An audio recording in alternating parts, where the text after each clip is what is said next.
ሌሎቹ ሚስቶቹ ጋር የሚሄድባት ስለመሰላት ነው ብለው ያነሱና ነገር ግን እዚህ ጋር ነብዩ አይሻን እንደተከተለችው የተቃወመው ወደ መቃብር ስፍራ ስለሄደች አይደለም። ተከትለ ወደ መቃብር ስፍራ አይደል ሄደችው። እዚህ ጋር አልተቃወማትም።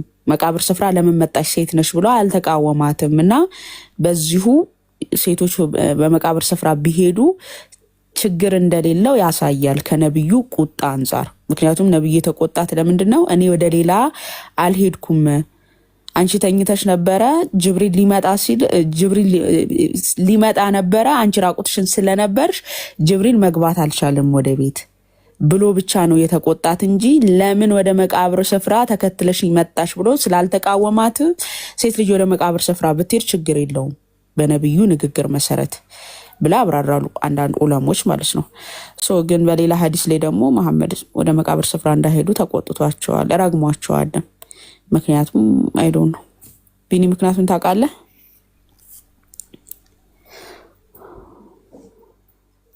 እና ላይ ምክንያት አይጠየቅም። ይሄ ነውር ነው። መሐመድ ከተናገር አለቀ። ምክንያቱ ምንም ሆነ ምንም ረግሟቸዋል። በቃ አይዱ ነው፣ አይችሉም ነው፣ ያለቅሳሉ ምናምን ነው። እና እንደዛ ስለሆነ ምክንያት አይጠየቅም። ርዕስ እንዳይሰፋብን ወደ ተነሳው ርዕስ ብንመለስ አሪፍ ነው። ጣፉ እኮ ወገኖቻችን አይመጡም እኮ እነሱ። ችግር የለውም። እኛም አብራርተን እንትን እንላለን። ሐዲሱን መክፈት እንችላለን። ካስፈለገ ሐዲሱን ወደ ቅርቢቱ የሚወርድበትን መክፈት እንችላለን። በሱ ላይ ተነሳ ክፈትላችሁ። እሺ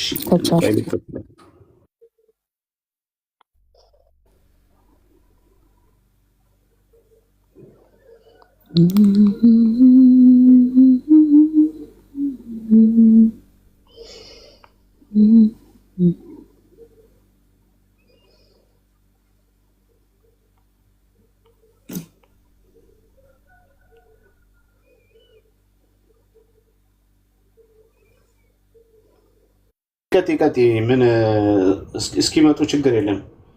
መክፈቱ አሁን አያስፈልግም። ቡኻሪ 1145 እና ሙስሊም 6221 ላይም አለ። እነዚህ ላይ 758 ላይም አለ። ቡኻሪ ሳይ ሙስሊም 758 ላይም አለ። ቡኻሪ 1145 ላይ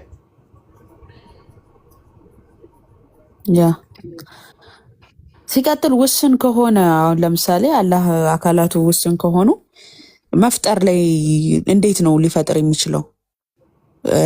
ሱራ 7535 ላይ ነው በሁለት እጆች የፈጠርኩ የሚለው ኢብሊስን። ሳይ ሁለት እጆች ካሉት በዛ በሁለት እጆቹ እየሰራ ከሆነ በሌላ አካሉ አይሰራም ማለት ነው። አንደኛ አካልም ካለው አካል አለው ብላችሁ ስለምታምኑ ያ አካሉ ደግሞ ሁለት እጅ እንዳለው ራሱ አላህ ሱራ 7535 ላይ በሁለት እጆች የፈጠርኩ ይላል ኢብሊስን። ሁለት እጅ ካለው ለምሳሌ በሁለት እጁ ስራ ከያዘ በሌላ አካሉ መስራት አይችልም ማለት ነው። ልክ እንደኛ ያቱ ውስን ነው። ውስን ከሆነ ያ እጁ ስራ ላይ ከሆነ በሌላ አካሉ መስራት አይችልም። ሌላ ነገር መስራት አይችልም። ገብቷችኋል? የሆነ ነገር ከያዘ ሌላ ነገርን መስራት አይችልም። ተወስኗል አካላቱ። እና ስለ አላህ ሲነሳ ሙስሊም ወገኖቻችን አትገቡም።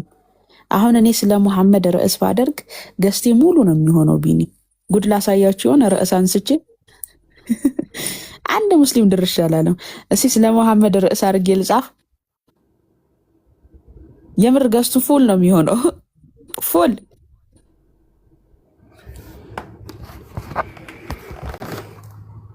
አላየሽም እንዴ? ሰሞኑን አንድ ቪዲዮ ሲዘዋወር ነበር፣ አይታችሁ ከሆነ እዚህ ውስጥ ያላችሁም አንድ እህታችን ሃናን ትባላለች። ቤቴ ላይ ስለ መሐመድ ስለ ነብዩ መሐመድ አንድ ነገር እንዲያደረጉ ተብሎ አይነሳም። ስለ አላህ እንደፈለጋችሁ ማለት ትችላላችሁ። ነብያችን እንዲህ እያደረጉ በአይኔ ባይ እንኳን አለች። እውነት ነው ብዬ አላምንም፣ ውሸት ነው ብዬ ነው የምለው ብላ ስትል ነበርና አላህ ምንም ችግር የለም አላህ ላይ። መሐመድ ሲነካ ነው እነሱ ደማቸው የሚፈስ ያ ኡስታዝ አላየም እኔ ነብዩ ጥቁሩን ነጭ ነው ቢሉን እንኳን ትክክል ናቸው እኮ አለ። ማን ነበረ? ያ ሼህ ኢብራሂም ናቸው እንደዛ ያሉት። ስለዚህ ስለማ አላህ ስትጠይቂ ምንም አይመስላቸውም ሙስሊሞች። ለማናቸውም ብዙ ርዕስ እናነሳለን፣ ችግር የለውም። ካልመጡ ሌላ ርዕስ እናነሳለን። እዚህ ውስጥ ያሉት 146 ሰዎች ተምረው ይሄዳሉ። አይሻልም? ያ አይ ስለ ልላቸው የፈለኩት ስለ አላህ ሲነሳ ምንም አይነት እንትን የላቸውም፣ መልስ የለምና ስለ መሐመድ ስናነሳ ግን አሁን ገስቱን ራሱ አሳያችኋለሁ። ከፈለገ ገስቱን ራሳችሁ ትታዘባላችሁ። እንደውም ቢኒ ቴሌግራም ላይ ምልክልህን እና አንድ አብዱል የመለሰው መልስ ላይ እንሄድበት። እንደውም እዛ በዛው ሙስሊም ወገኖቻችን ይግቡ። ላክልህ ቴሌግራም ላይ። እሺ አያውቁ። እሺ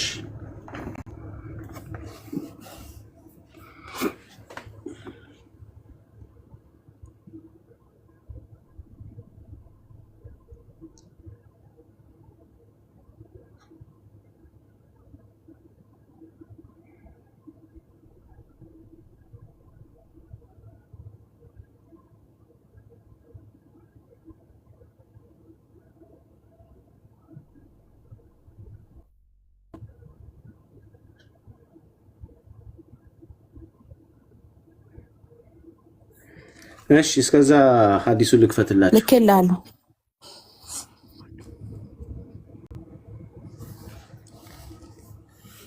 እሺ ላክሽልኝ።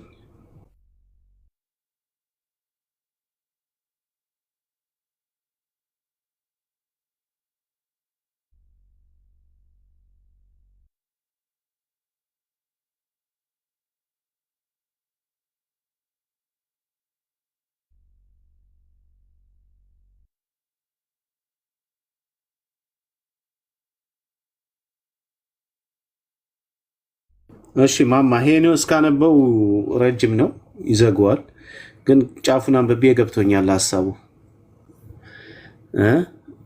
ያ ሙሉ አንቺ ካነበብሽው ሙሉን እንትን ረጅም ነው። ይሄን ሁሉ አንብቤ እስከምለው ግን እየተቃወመ እንደሆነ ከላይ መጀመሪያ አንብቤ አውቄያለሁ። ኦኬ እሺ እኔ ልበታለሁ በኋላ አይሻ ላይ መጣችሁ ሴትዮሽ። ለማንኛውም ይሄ ሐዲሱ የሚታወቅ ነው፣ ምንም ብዙ ማድረግ አያስፈልግም። የታወቀ ሐዲስ ስለሆነ አላህ ከሌሊቱ 1/3 ክፍል ወደ ቅርቢቱ ሰማይ እንደሚመጣ መሐመድ ነው የሚናገረው። ያለ መልእክተኛ እንደዚህ ያሉ አምላካችን ይመጣል። የሌሊቱ 1/3 ክፍል ሲቀር በዛ ሰዓት ላይ ይመጣል። ከዛ በኋላ ማን ነው ጸሎት የሚያደርግ ጸሎቱን የምመልስለት? ማን ነው የሚለምነኝ ልመናውን የምመልስለት ይላል። ማን ነው የሚጠይቀኝ ጥያቄውን የምመልስለት ይላል። is there anyone seeking my forgiveness ወይም ደግሞ ምህረቴን የሚያገኝ ማን ነው ልመና የሚለምነኝ እያለ ይላል እያለ ይቀጥላል። እና ለማንኛውም ዋናው ሐሳቡ ምንድነው? ይወርዳል ነው። በሌሊቱ 1/3 ክፍል ይወርዳል ነው። መውረድ ማለት ምን ማለት ነው? ሙስሊሞች መውረድ ማለት ምን ማለት ነው? ከአንድ ቦታ ወደ አንድ ቦታ መንቀሳቀስ ነው። ለምሳሌ ለክርስቶስ ይሄን ነገር ያነሳሉ አይደለ? ኢየሱስ ክርስቶስ ተልኮ ነው የመጣው ወደ ቅርቢቱ ሰው ወደ ምድር መጥቷል ይላሉና ክርስቶስ ካልነበረበት ቦታ ወደ ነበረበት ቦታ አልመጣም። ከአንድ ቦታ ወደ አንድ ቦታ አልመጣም። ዮሐንስ ወንጌል ምዕራፍ 1 ቁጥር 4-5 ላይ በዓለም ነበረ ዓለሙም አላወቀውም ይላል። አስቀድሞ ወደ ዓለም ከመምጣቱ በፊት በዓለም የነበረ ነው። ወደ ገዛ ወገኖቹ መጣ፣ የገዛ ወገኖቹ ግን አልተቀበሉትም። ስለዚህ ለክርስቶስ የተነገረው በስጋ መገለጡን ነው። ኦኬ፣ በስጋ መገለጡን ነው መምጣት የተባለው፣ በስጋ መገለጡን ነው እንጂ መንቀሳቀስን አይደለም። ምክንያቱም እሱ በሰማይ በምድር የሞላ ስለሆነ እግዚአብሔር ስለሆነ። አላህ ግን በሰማይ በምድር የሞላ ነው ብሎ አያምኑ።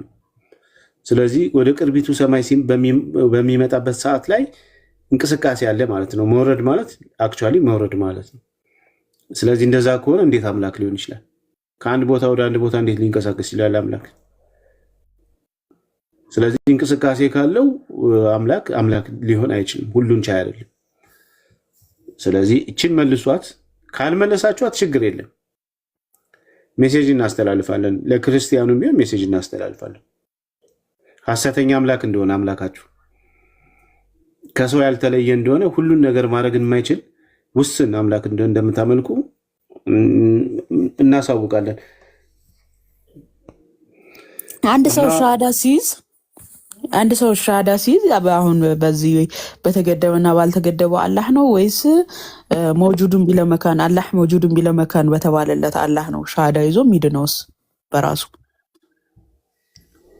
እንዳስያዙ ነው የሚለየው። እሱ እንግዲህ ያስያዘው ማን ነው? መጣች ደግሞ ልትከፋፍለን ነው የሚሉት። አሁን ይህን ርዕስ እናነሳ ምን እንዳስያዙ ነው የሚወሰነው። እሱ እንግዲህ ዋህብያ ካስያዘው የዋህብያውን አላህ ነው የሚቀበለው እኮ። አሁን ድህነት የሚያገኘው በየትኛው ነው የሚያስይዘው ሳይሆን ይሄ ሰው በየትኛው አላህ አምኖ ነው የሚድነው። አሁን ያንኛውም ይሄንኛው አላህ አያድንም።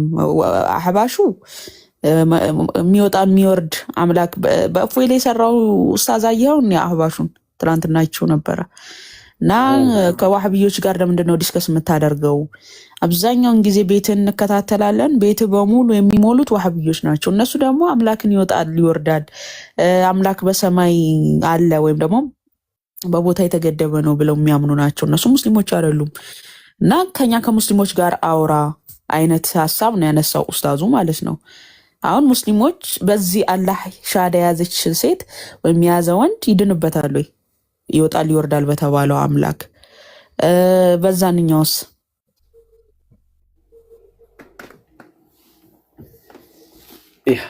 ጠይቃችሁ ታውቃላችሁ? ሻሃዳ የምትይዙ ያዘን የምትሉ ሰዎች በየትኛው አላህ ነው ሻሃዳ ይዛችሁ የዳናችሁት? ይሄ ጥያቄ ፈጥሮባችሁ አያውቅም?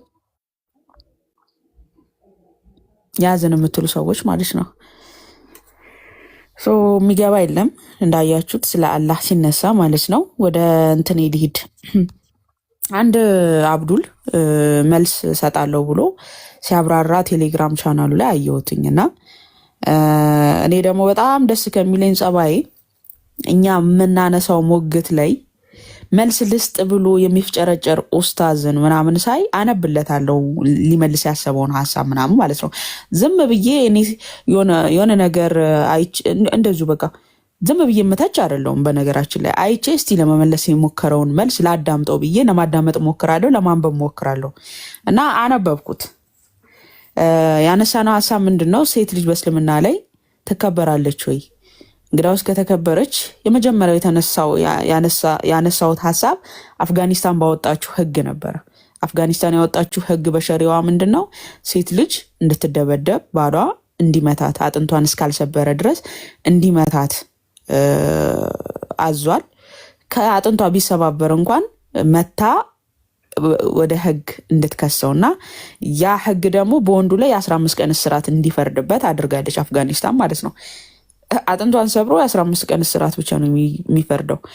ግን ያንን ክስ እንኳን ለመመስረት ወንድ አብሯት መሆን አለበት። ወንድ አብሯት ከሌለ እሷን የጭራሹኑ ተቀጪ ማለት ነው። ብቻዋን ወጥታ ወደ ፍርድ ቤት ሄዳ መክሰስ አትችልም፣ የሸሪዓ ፍርድ ቤት ማለት ነው። እና ይሄንን ህግ እስልምናው እንዴት ያየዋል? እስልምናው ምክንያቱም ሱራ 434 ላይ ሴት ልጅ እንድትመታ ያዛል። አፍጋኒስታንም ይህን ሸሪዓ ያወጣችው ካስተምሮቷ ነው። እስልምና ለምሳሌ ሳውዲ ላይ ሸሪዓ ሲተገበር የገደለ ይገደል ሲል ቁርአን ስለሚፈጽም ነው፣ ስለሚናገር ነው። የገደለ እንዲገደል ሱረቱል በቀራ ላይ ማለት ነው። የሰው ነፍስ ያጠፋ እሱም ነፍሱ እንዲጠፋ ቁርአን ያዛል። የሳውዲው ሸሪዓ ከእስልምናው አንጻር ከቁርአን የተመዘዘ ነው። አፍጋኒስታንስ ይህንን ሸሪዓዋን ኬት መዛ ነው ያወጣችው ከተባለ ከእስልምናው ነው። ሴት ልጅ እንድትመታ ያዘዘው እስልምናው ስለሆነ ሱራ 434 ማመጻቸው የምትፈሩ ሴቶችን ገስጿቸው፣ በመኝታም ተለዩዋቸው፣ ምቷቸውም ስለሚል ማለት ነው። እና ጥያቄ አንስተን ነበር። ሙስሊሞች ይህን ነገር ትቃወሙታላችሁ ወይ?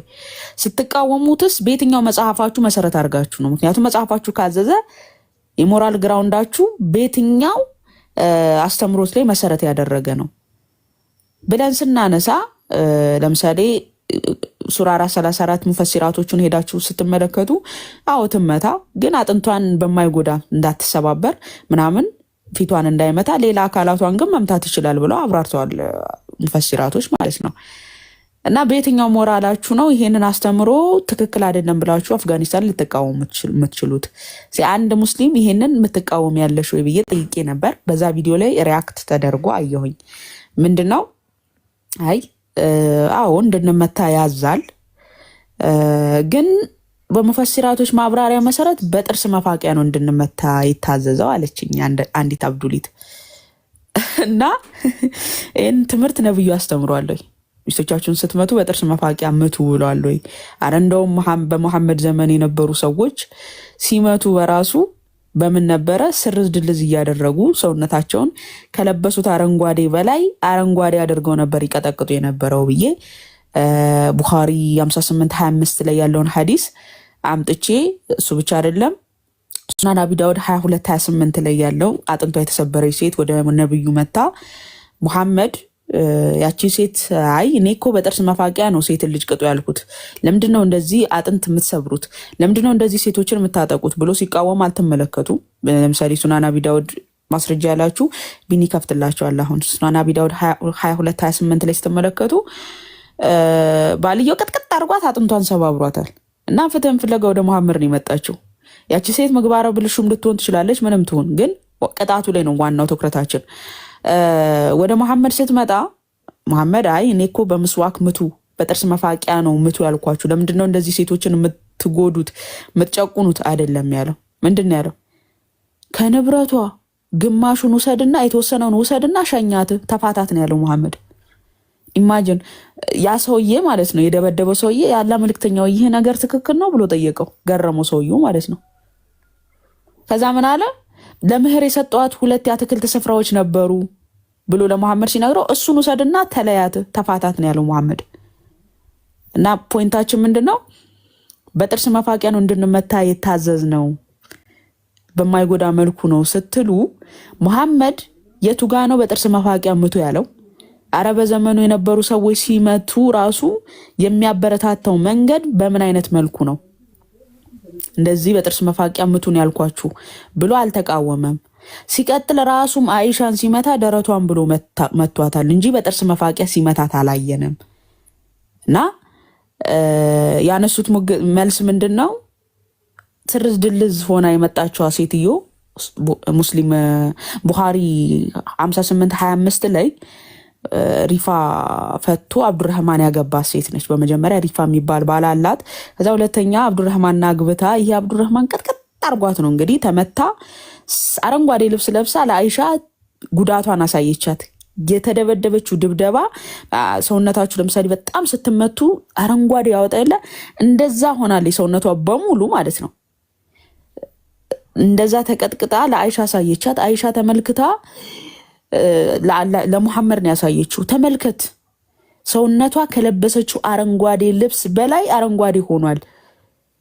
እንደ ሴቶች የሚሰቃይ እንደ አማኝ ሴቶች የሚሰቃይ ሰውን አላየሁም ብላ አይሻ ተናገረች። የሴቶችን ስቃይ ማለት ነው። ምክንያቱም ራሷን በደረቷን ስትመታ ስለነበር በሙሐመድ ማለት ነው አይሻ። እና ይሄንን ሀዲስ ለማብራራት ሲመጣ እቺ ሴትዮ ለሙሐመድ ነው ልታሳይ የመጣችው። ህመሟን አሳየች ለአይሻ። አይሻም ደግሞ አየችና ምን አለች? ተመልከተው ሰውነቷ ከለበሰችው ልብስ በላይ እኮ አረንጓዴ ሆኗል፣ እንደ ሴት ልጅ ግን የሚሰቃይ ያለ ወይ ብላ ነው አይሻ ጉዳቷን ለነብዩ ያስተጋባችው። ከዛ አብዱረህማን መጣ። ሐዲሱ የሚናገረው ያንን ነው። አብዱረህማን ሲመጣ ምንድነው ተናገረ? ግንኙነት ላይ ጎበዝ አይደለህም ትለኛለች። እሷ ምን ብላ ተናገረች? ግንኙነት ላይ ጎበዝ አይደለም ምናምን በቃ እንትኑን ጾታውን ጠቅሳ ማነው በቃ ጥንጥዬ ነች እችን ፎጣ ነው የምታክለው አይችልም ምናምን ብላ ተናገረች። እንግዲህ ሀዲሱ ነው የሚለው። እና በፈጣሪ ሰው መጽሐፍ ስለቻለ ብቻ ዝም ብሎ ይጽፋል። ያልተናገሩበት ምክንያት ያቺ ሴት የመጣችው ይሄ ሰው ግንኙነት ማድረግ ችሎታ የለውም የሚለውን ነገር ነው የተናገረችው እንጂ ጉዳት ደረሰብኝ ብላ አልተናገረች። ለአይሻ የደረሰባትን ህመም ተናገረች እኮ እንዴ! ለአይሻ የደረሰባትን ጉዳት ስታሳያት እኮ ነው አይሻ እንደ ሴት ልጅ የተሰቃየ ሰውን አይቼ አላቅም ያለችው። ከዛ ምን ብሎ ጻፈ ቴሌግራም ቻናሉ ላይ ወንድማችን ነብዩ የመጎዳቷን ነገር ያላነሱት ይቺ ሴት እንደተጎዳች ሳይሆን እንድትናገር የመጣችው ባሏ ግንኙነት ላይ ጎበዝ እንዳልሆነ ነው የተናገረችው። ስለዚህ እዛ ነገር ላይ ነው ትኩረት አድርገው መልስ የሰጡት እንጂ የመጎዳቷ ነገር ላይ አይደለም። ለምን እሷ ስላላነሳችሁ ነው እንዴ? ለአይሻ አሳየቻት እኮ። እስኪ ቢኒ ክፈትልንና አንበበለን እስኪ ሐዲሱን እዛ እናንተ ላይ የትኛው አጥንት የተሰበረውን ነው አይደለም ወይስ እንደ ሴቶች የሚሰቃዩን አላየው? ቡኻሪ 58:25 58:25 አሁን እዚህ ጋር መሐመድ እውነት ፍትሃዊ ነውን የሚለውን ነገር ከልጁ መልስ ጋር አነጻጽሩት። ክርስቶስን ነው የምላችሁ። ማለት ሰው እኮ በቃ አመዛዝኖ የሚጠይቅ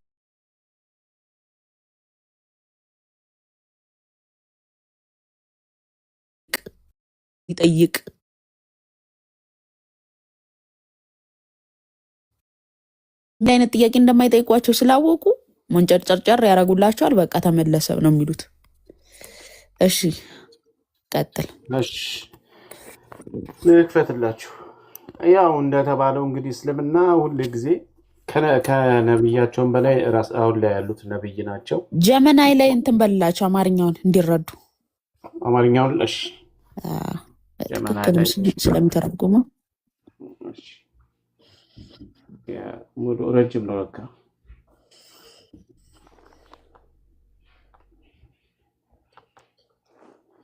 አንዴሽ ትንሽ ጠብቁኝ።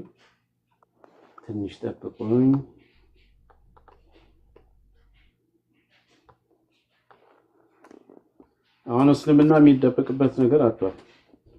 ባይዘዌ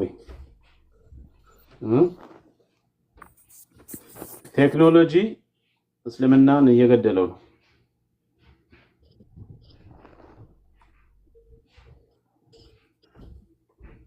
ቴክኖሎጂ በእስልምና ስር ቢተዳደር ኖሮ ይሄኔ አንድም ቴክኖሎጂ አይወጣልንም ነበር ባይዘው። ምክንያቱም በቴክኖሎጂ ነው ሰው እንደዚህ እየነቃ ምናምን እያለ ያለው እና ያ ነገር እንዳይወጣባቸውም ስለማይፈልጉ አንድም ቴክኖሎጂ አያወጡልንም ነበር።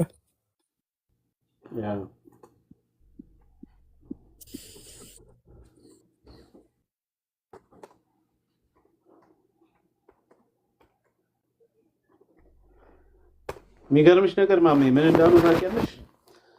እያደረገ ነው ወደ እንግሊዘኛ መተርጎሙ እንኳን ስህተት ነው ሲሉ ነበር እኮ። በቃ ፐርፌክት አድርጎ ነው ማለት ትንሽ ብቻ አንዳንድ ነገር ነው እንጂ ፐርፌክት አድርጎ ነው የሚተረጉመው። እሺ እንዲተለቅላላችሁ። እሺ ሪፋ ሚስቱን ከፈታ በኋላ አብዱርሃማን ቢን አዙብሄር አልቆረይዚ አገባት። አይሻ እንዳለችው ሴትዮዋ መጣች።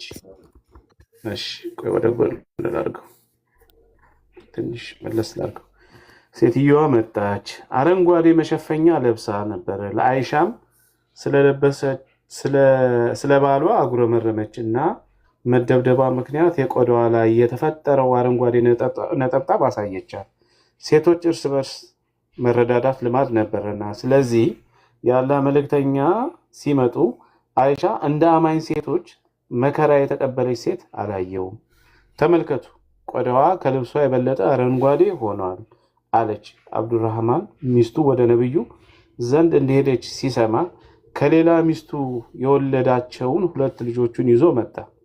እሷም በአላህ ይሁንብኝ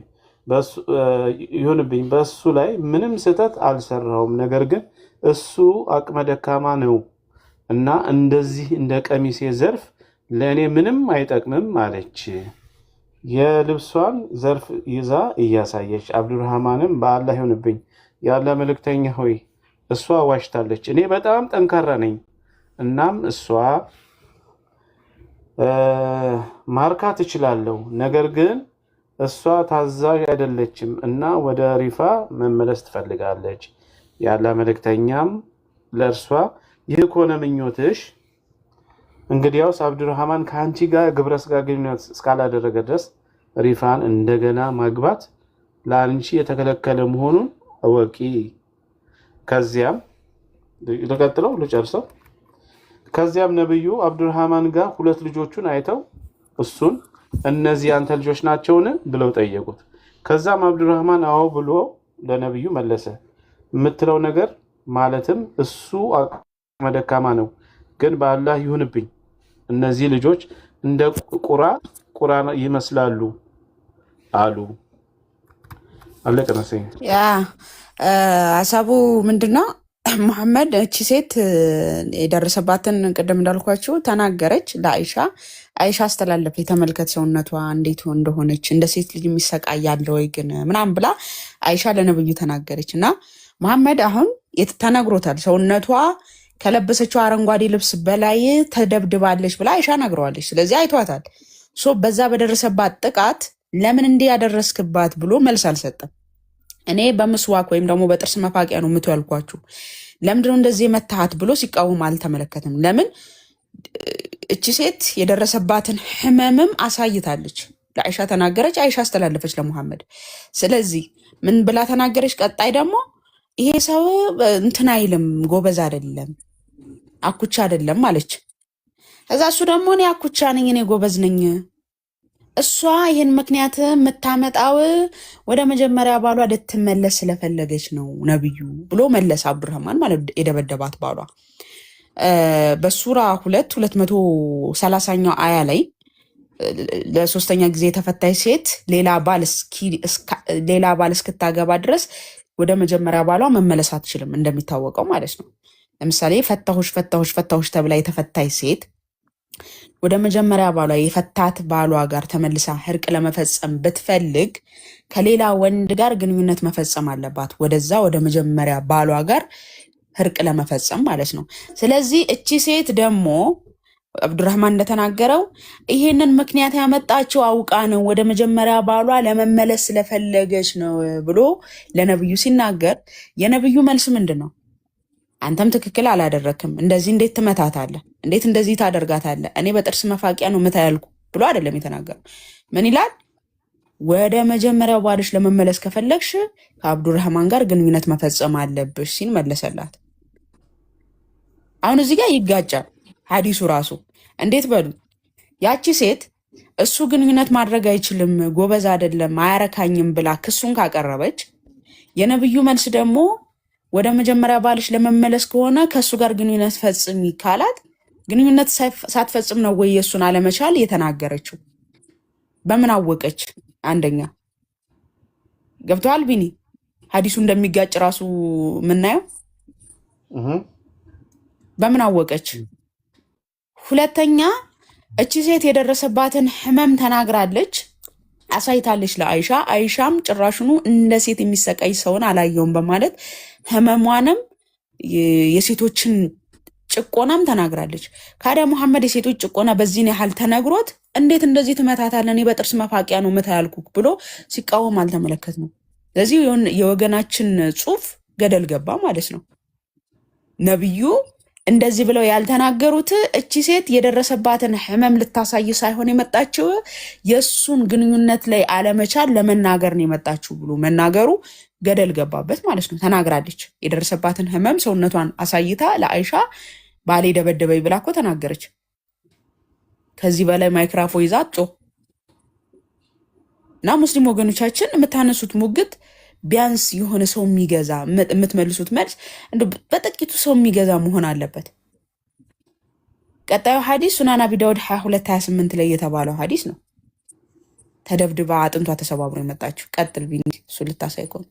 ስለዚህ ሴትስ ምን ብለው ይላሉ? እንደው ውሸት የማይሰለቻቸው ሁልጊዜ በውሸት ብቻ ነው መክበር የሚፈልጉት።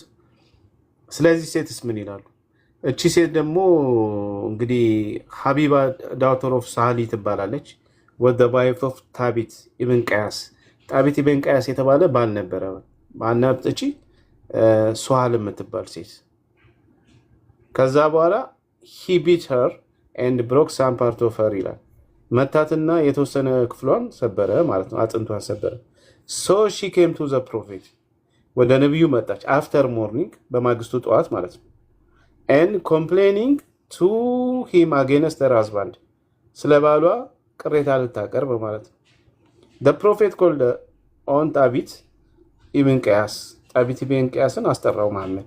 ኤንድ ሴድ ቱ ሂም፣ ከዛ ለሱ እንደዚህ ያለው ቴክ ኤ ፓርት ኦፍ ሄር ፕሮፐርቲ ኤንድ ሰፓሬት ዩርሰልፍስ ፍሮም ሄር ከእሷ የተወሰነውን ንብረት ግማሹን ውሰድና ራስን ከእሷ ላይ ያለው ሀብቷን ወስደው ማለት ነው፣ ግማሽ ሀብቷን።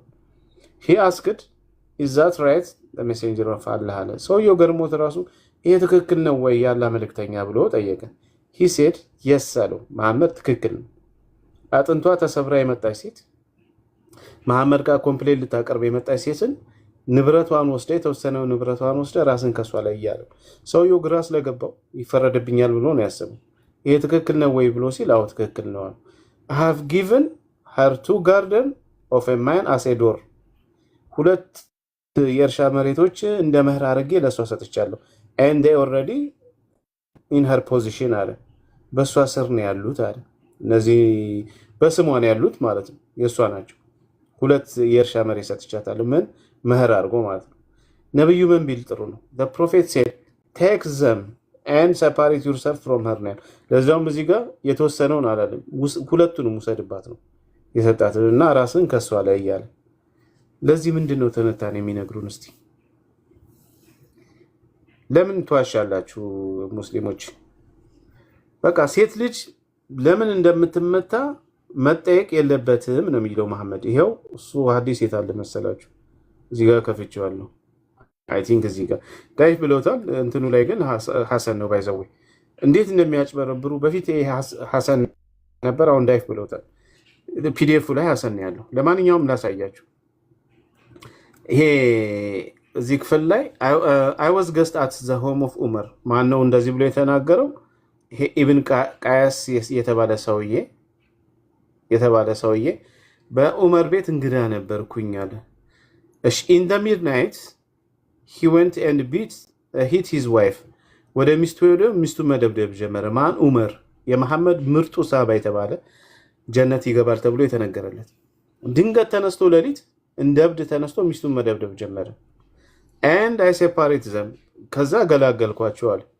when he went to bed he said ወደ አልጋው በሚሄድበት ሰዓት ላይ እንደዚህ ያለ ለኔ እንደዚህ ያለ oh አይታ learn from something that I heard from the messenger of Allah ተማር ካላ መልእክተኛ የተማርኩትን ነገር ላስተምርህ እሱን ሰማለኛል።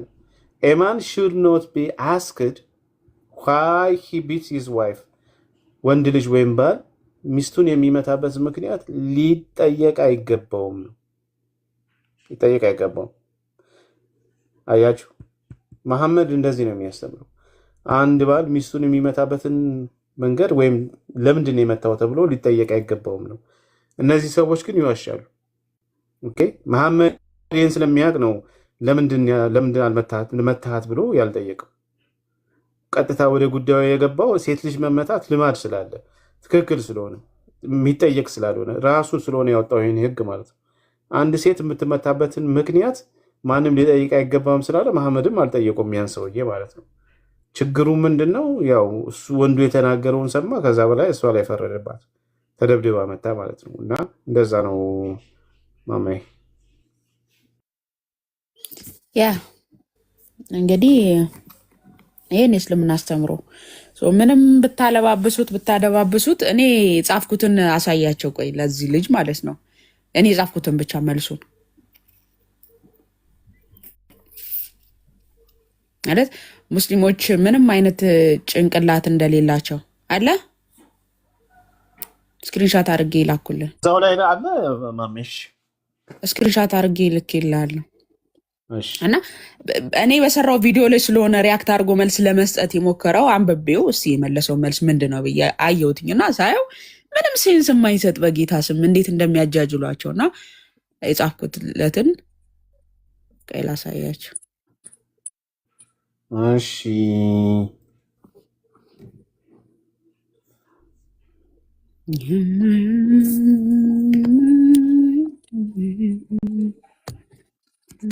ቴሌግራም ላይ ልኬልሃለሁ። ነገሽዋል። እሺ የት አለ ታዲያ ማሜ የሚለው? ኦኬ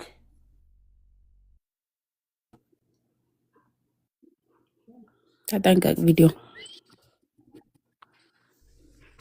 አይ ችግር የለም። ቪዲዮ ይሄ ነው ማሜ። ምን አልኩት? አሁን ይሄ እሺ ቆይ እንዳስተካክላ። አሁን ይሄ መልስ ተብሎ ይጻፋል በዲማው። ያቺ ሴት በድብደባው ምክንያት የደረሰባት ጉዳት ለአይሻ አሳየቻት እኮ። አይሻም ተመልከት ብላ ያሳየችው ለሙሐመድ ጉዳቱን አይታ ነው።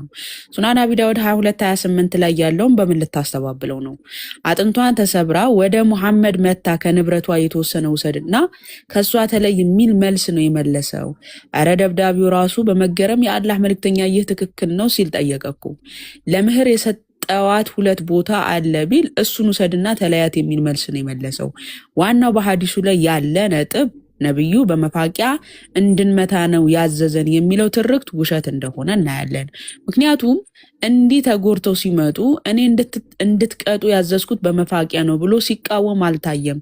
የሙፈሲሮች ተረት ሆኖ እናገኘዋለን። ራሱን መሐመድ ሚስቱን ሲመታ አይሻን መፋቂያ አልተጠቀምም። ቢያንስ የሚነሱትን ሀሳቦች መመለስ ባትችሉ እንዲህ አይነት በወረደ ጽሁፍ መለስኩ የሚል መልክ ባትሰጡ፣ ቀልድ የሚል መልክ ብትሰጡት አልኩት። ምክንያቱም ይሄ መልስ አይደለም፣ ቀልድ ነው። ኡማው አይቶ ጋር ነበርኩኝ። ኡማው አገናዝቦ እንደማይጠይቅ ስላወቃችሁ ትቀልዱት የለ እንዴ ብዬ ጻፍኩና ወጣሁኝ ማለት ነው። በእኔ ቪዲዮ ላይ ስለሆነ ሪያክት አድርገው መልስ እንመልስ እያሉ የነበረው እና ወገኖቻችን በጣም ነው ኡማው ላይ የሚቀልዱት፣ በጣም ማለት ነው። ጌታን ይሄ ቀልድ ነው፣ መልስ አልለው። አይ ያቺ ሴት ግንኙነት አይችልም ብላ ስለሆነ ፎከስ አድርጋ የመጣችው ለዛ ነው ነብዩ ዱል የደረሰባት በደል ላይ ያላተኮሩት ብሎ ሊፈልስ መጣ ማለት ነው። የሴትዮዋን መደብደብ ግን አውግዟል። በነገራችን ላይ ዑለሞች ያልተቃወሙትን ይሄ ሊተቃወመ ሴትዮዋ እንደዛ መደብደቧ ፍጹም ስህተት ነው፣ ፍጹም ስህተት ነው። ዑለሞች እንደዚህ ብሎ አብራርተዋል። የእሷ መመታት ፍጹም ስህተት ነው ብለው አላብራሩም። ሴት ልጅ መቀጣት አለባት ነው ያሉት እነሱ እንደው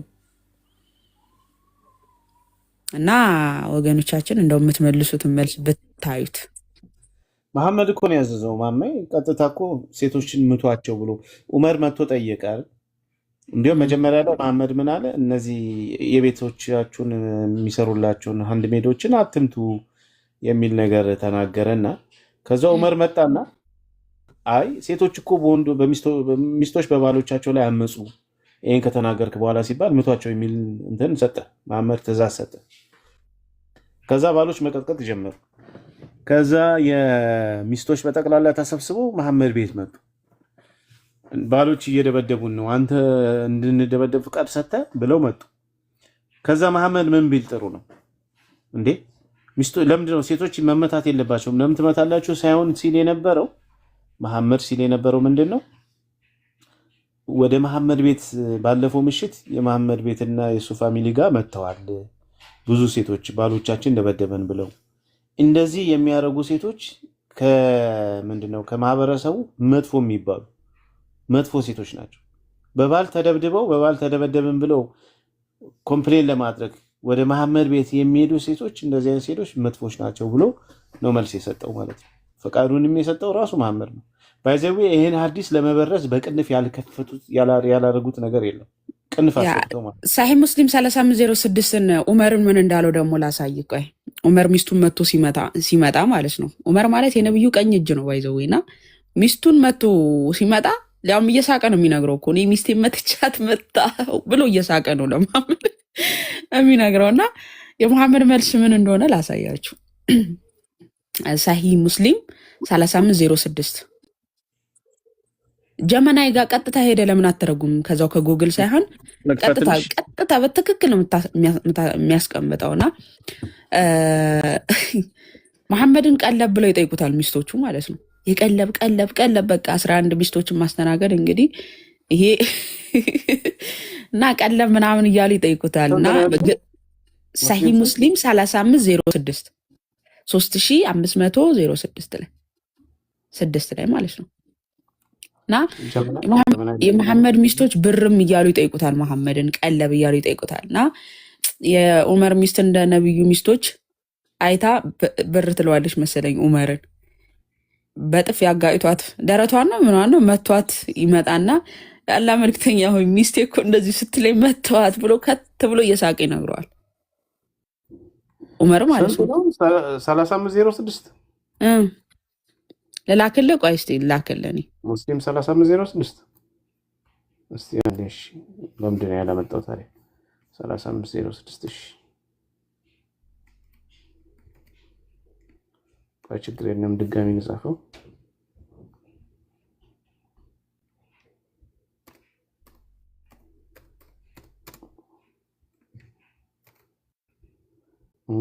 አማርኛ ነው እንዴ? ስክሪንሻት አድርጌ ላኩልህ። አይ ቆይ ችግር የለም እንትን ልበለው እዚህ ጋር አወጣዋለሁ። በቁጥር ስጽፋ ያወጣ ነበር አሁን አላወጣልኝም። አንዴ እሺ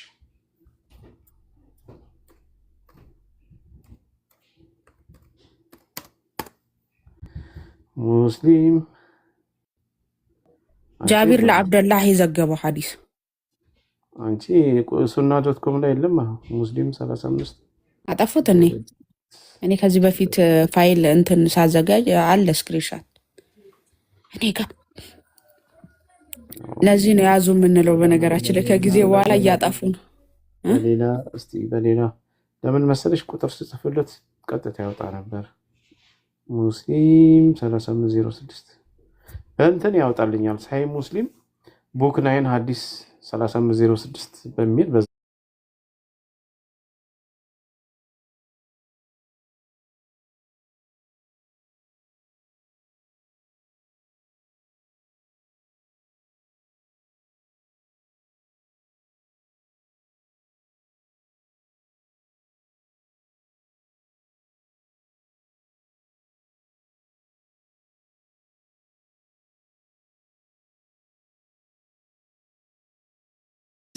ለምሳሌ በወንድ ብትደፈር 4 ሰዎች ምስክርነት ማምጣት ካልቻለች ያ መደፈሯን እርግጠኛ ማረጋገጥ ካልቻለች 80 ትገረፋለች።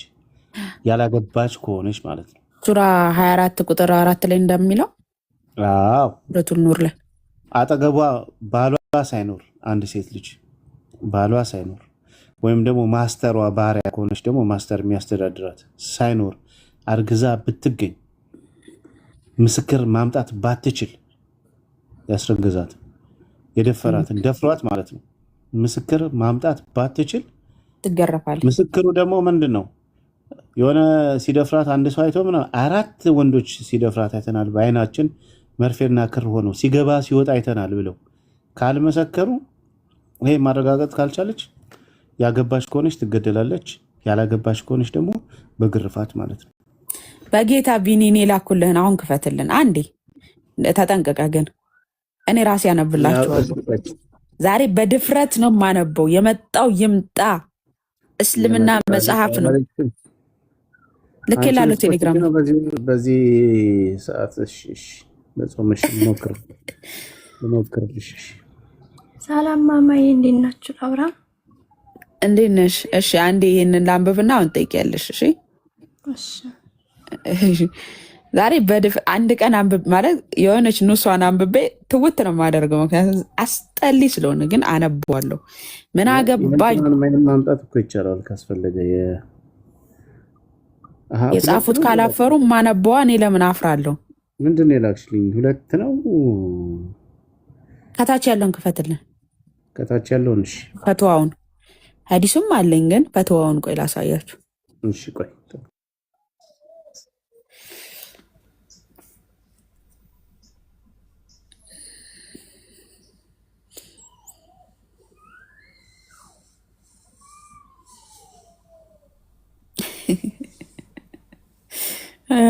አምና እነሱ ለጻፉት እኔ ለምን አፍራለሁ? ክፈችልኝ አነባለሁ አለኝ አንድ ሀበሻ የሚሉት ልጅ ነውና አስገባሁት። ሄድ አለና መንገድ ላይ ሲደርስ ድንግጥ አለና ኧረ በስመ አብ ወልድ፣ ኧረ በስመ አብ ወልድ አለ። ከመጀመሪያው ከጥያቄው እንነሳ መለስ አድርገው ወደኋላ በቁጥሩ ገብተ ነው። እሺ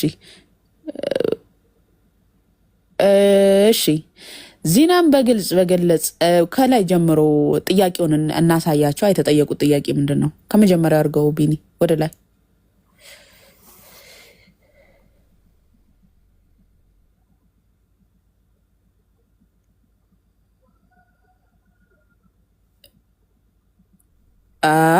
የተጠየቁት ጥያቄ የላችሁ ቁጥሩን እዩት።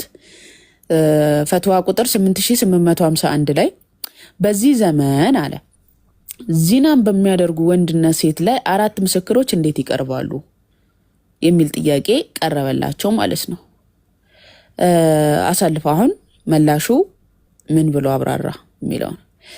እሺ የምስክሮች ምስክርነት በሚመለከታቸው አካላት መቀበል፣ ባልና ባለቤት የሌላት ሴት እርግዝና፣ ባልየው በላቢያ ቢሰራ እና ሚስትየው በኢልን ለመካፈል ፍቃደኛ በሊአን ለመካፈል ፍቃደኛ ካልሆነና የዚና ምስክሮች በተመለከተ ምስክራቸው ተቀባይነት ያለው 4 ሰዎች መሆን አለባቸው እና ዚናን በግልጽ ያዩ መሆናቸው ማለትም የወንዱ ብልት በሴት ብልት ውስጥ ማየት አለባቸው።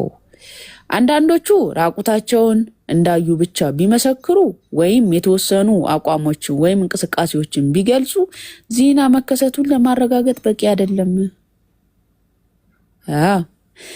በሴት ብልቷ ውስጥ አየሁ በማለት ከዚህ ውጪ ሌላ አማራጭ የለም። በላዩ ላይ አይተነዋል፣ ለዋለ ተኝቶ አይተነዋል፣ ራቁታቸውን ነበሩ ካሉ እየተቀባይነት የለውም። ሰው በሚስቱ ላይ የሚያደርገውን ከእርሷ ጋር ሲያደርግ አይተናል ቢሉም ይህ ለምስክርነት በቂ አይደለም። ግንኙነት እያደረጉ ነው ብለው ቢሉም ተቀባይነት የለውም።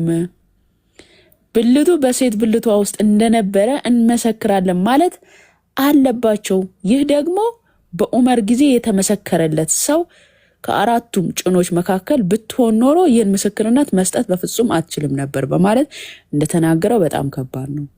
ስለዚህ ምስክርነቱ ምንድነው ነው እያለን ያለው? ከላይና ከታች ሆነው አይተናል ብለው ቢሉ ተቀባይነት የለውም። እንደዚህ ነው ብለው ቢናገሩ ተቀባይነት የለውም። ተቀባይነቱ ምንድነው? ቀጥታ አብረው የሚያደርጉትን በቀጥታ ማየት አለባቸው። እሱ ነው ምስክርነቱ ይለናል። እና አሁን ይሄ በዚህ አይነት አንድ ሰው ይደፍርና እዛ 4 ምስክር ሳወጣና ሳስገባ ማየት ያየ ሰው ብቻ ይክሰሰኝ እኮ ነው የሚለው። ለተስባት አቤቱ መድኃኒዓለም እኔ እስልምና ነው ያባለገኝ። እንደዚህ ሳደርግ ያየኝ ሰው ብቻ ይክሰሰኝ ይላል። በቃ ምን ትሉታላችሁ? አሁን በእንደዚህ አይነት አንድ ዝሙተኛን ሰው እንዴት ነው ልትይዙት የምትችሉት? ካሜራ እንኳን አይቻልም። ባይዘወይ በካሜራ ቤታችሁ ውስጥ ተደቅኖ በካሜራ ማስረጃ ለማሳየት ብትሞክሩ ተቀባይነት የለውም። ሸሪዓው አይፈቅድም።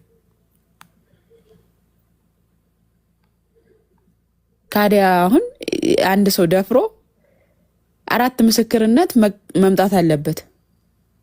4 ምስክርነት ከሌለ ምንድን ነው ያ ሰው ደፈረ አይባልም፣ ወይም ደግሞ ዝሙት ሰራ አይባልም። ይሄ የማን ነው አስተምሮ? የሙሐመድ ሐዲሱም አለ ባይዘወይ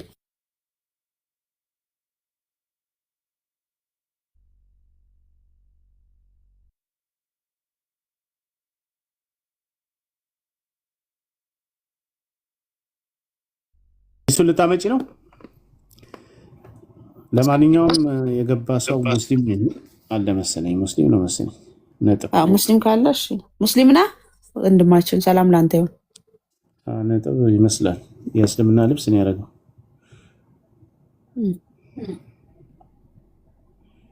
ያው እንግዲህ ፕሮቴስታንቱም ስለሚያደርገው ምናልባት ፕሮቴስታንት ከሆነ ደግሞ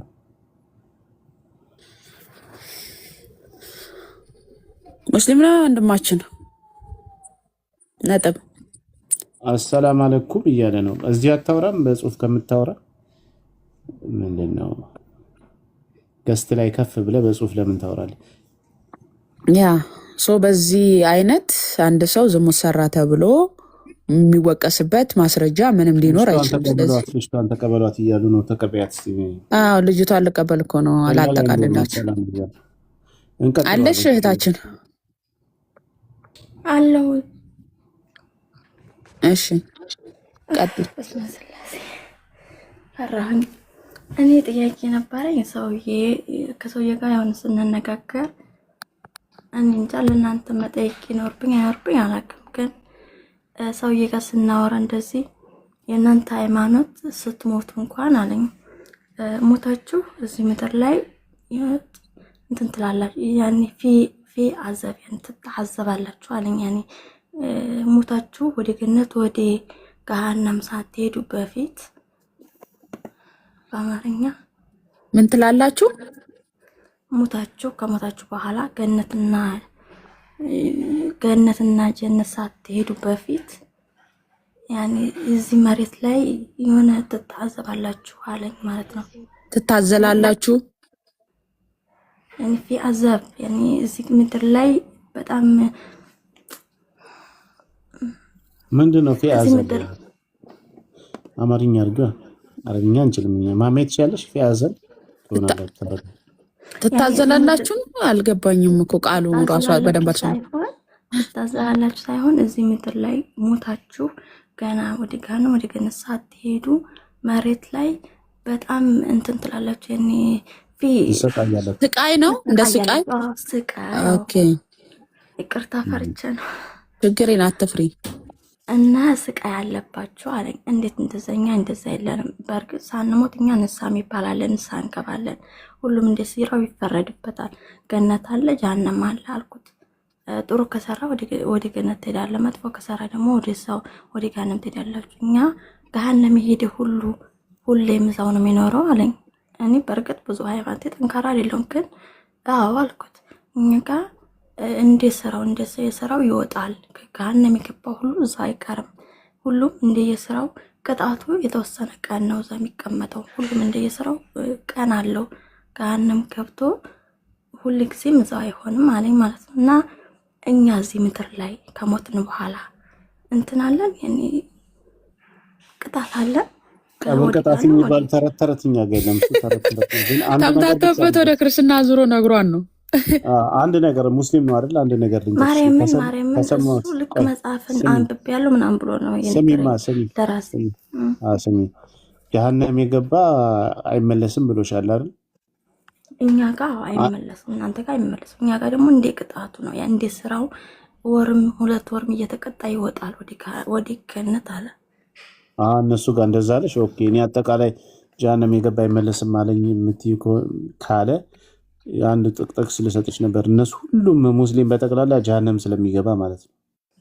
ሁሉም ሙስሊም ገሃነም እንዳለ አምኗል፣ ግን ሁሌም እዛ አይኖርም ብሏል። ያኔ ቅጣቱ የተወሰነ ነው። አመትም 2 አመትም 3 አመትም እየቆየ ይወጣል። እሷን 2 አመት ምናምን የሚለው ከየት አምጥቶ ነው?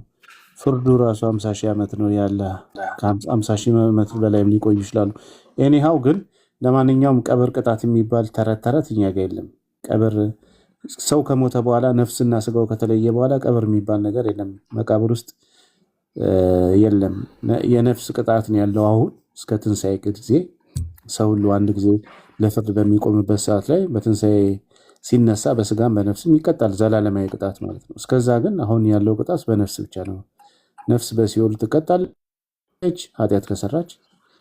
ከዛ በኋላ ግን ቅጣቷን ጨርሳ እግዚአብሔር ይማራት አይማራት አልተጻፈም። እኛ በዚህ ነገር ላይ አንናገርም። እግዚአብሔር መሐሪ ነው፣ በብዙ መልኩ ሊምር ይችላል እንጂ ይሄ ለ2 አመት ለ3 አመት በኮንትራት ኃጢአት ወይም በኮንትራት ቅጣት የሚባል የለም። ኃጢአት ከሆነ እንደ ኃጢአት ደግሞ ሰው እንደ ስራው ነው። ሁሉም ይሞታል።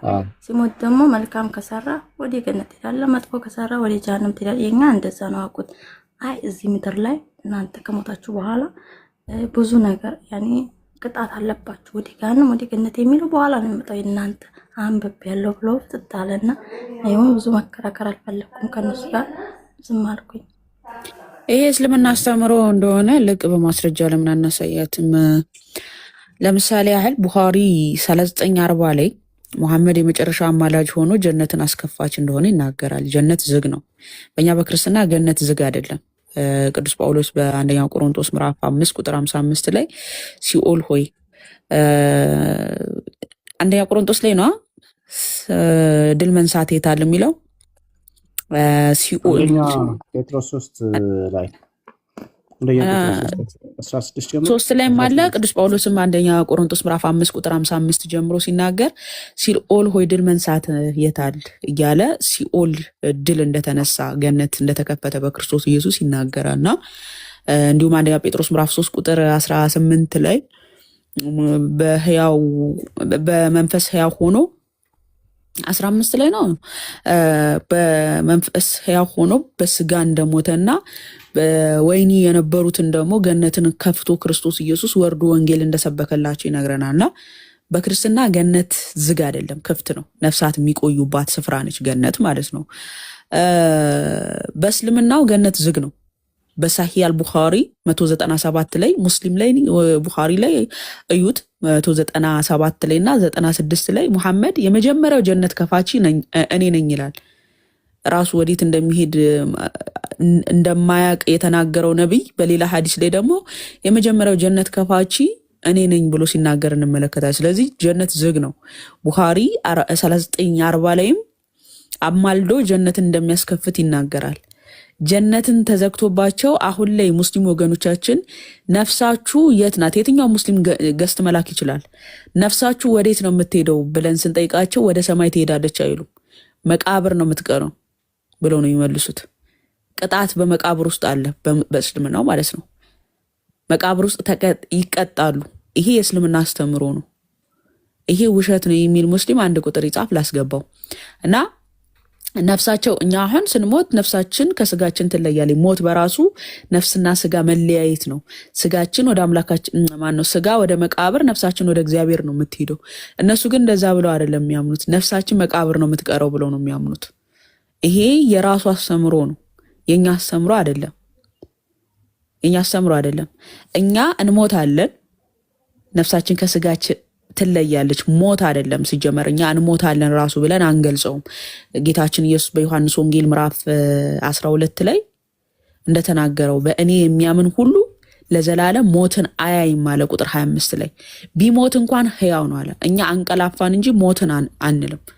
አንቀላፍተን ተኝተን እንባንናለን። የክርስትና ሞት ተብሎ አይገለጽም። ምክንያቱም የሚሞት ዘላለማዊ ሞት ነው። እኛ ግን ነገ የምንነሳንን በክርስቶስ ኢየሱስ ትንሣኤችንን አሳይቶን ስለሄደም ክርስቶስ ነገም ደግሞ የሚቀሰቅሰን ጌታ አለን። ትንሣኤ ሙታንን የምናምነው ለዛ ነው። ስለዚህ እኛ ክርስቲያኖች አንቀላፋን ነው ብለን የምናምነው ማለት ነው።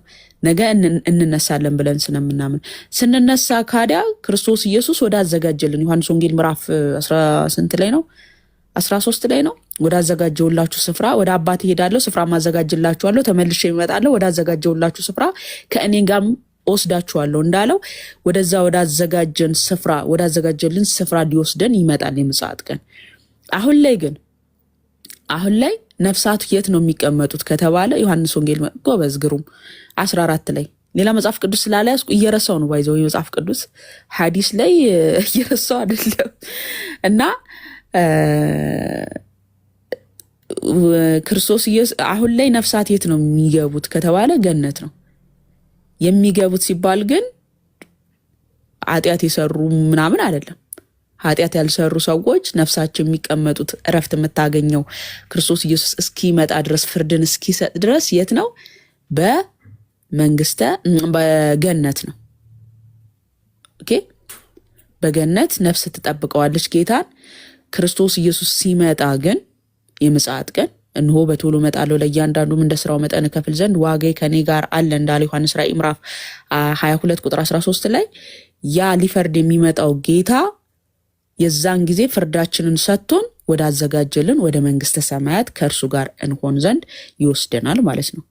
ስለዚህ አሁን ከሞታችሁ በኋላ ትቀጣላችሁ ምናምን የሚል ነገር በምድር ውስጥ የለም። እንደዚህ አይነት አስተምሮ ማለት ነው። የራሱን ነው ቀይሮ የነገረሽ። ወይም ደግሞ አንቺ አረብኛ ካለመረዳትሽ አንጻር ምናምን ከሆነ አንቺ ምናልባት ማለት ነው አልተረዳሽ ይሆናል። በእኛ አስተምሮ በምድር ላይ እንቀጣል ብሎሽ ይሆናል ስልሽ እኔ ክርክር ገጥሜ በነገራችን ላይ ኮሜንታተሮች እኔ ከሰውየው ጋር ንጽጽር እየሰራሁ አይደለም። እሱ በሚናገረኝ እኔም ዝም ላለ ማለት ነው ስልሽ እኔ አውቄ ሃይማኖቴን ሳይሆን እሱ ግን የሚናገረው ነገር እኔ ስለሚያስከፋኝ ሃይማኖቴን እወዳለሁ። እኔ እሱ ስላለ ሃይማኖቴን መቀየር ሰው አይደለም። ግን እንደዛ ሲለኝ እኔም ዝም ነው ያልኩት። እነሱ ሊሉሽ የፈለጉት ያው አረቦች ከወንዶቹ ጋር ስታወሪ ስለማይወዱ በሌላ ነገር አዙራ ሰባተኛ ሰማይ እንዳትልክሽ ከሱ ጋር ስትነጋገሪ ሴቶቹ ስለማይወዱ ሁሉም ባሉበት ነው። ልጆቹ ባሏ ለአራት ሴት ሼር አድርጋ የምታድር ሴት ያወራት መጨረሻ ላይ እኔም እንደዛ አልኳቸው። ስለ ሃይማኖት መጥፎ ነገር ሲናገሩ ቆይ እናንተስ እፎይ ጋር ትንሽ እማራለሁ እና ጊዜ ሲኖረኝ ቆይ እናንተ ሃይማኖት 7 ሴት አንድ ወንድ እንደሚያገባ ሃይማኖት ጥሩ ነው ምናምን ብዬ ስነግራቸው ዝም ነው ያሉት። ማርያምን ዝም ነው ያሉት እንጂ እኔ በሃይማኖት ንጽጽር ከነሱ ጋር እያያዝኩኝ ወይም ከነሱ ጋር ለይታ ያዝኩኝ አይደለም። ይህን ጥያቄ ሲጠይቀኝ ግን እኔም ጠለቅ ብዬ በሃይማኖት ስለማላውቅ አንደኛ በአማርኛ እነሱ አይገባቸውም፣ በእንግሊዝኛ ማስረጃ ማቅረብ አለብኝ። ለዛ ነው እንጂ አሁን ገብቶሻል ያልንሽ ግልጽ ሆነልሽ? አዎ እኛ እንደዚህ አይነት አስተምሮ የለም። 7 ሳይሆን 4 ነው።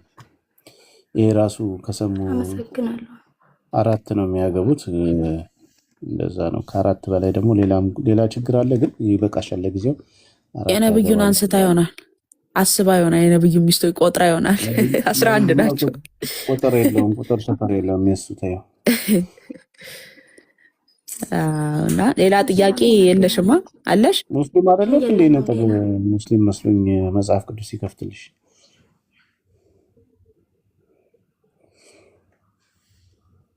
አመሰግናለሁ ማማዬ። እሺ እህታችን፣ እሺ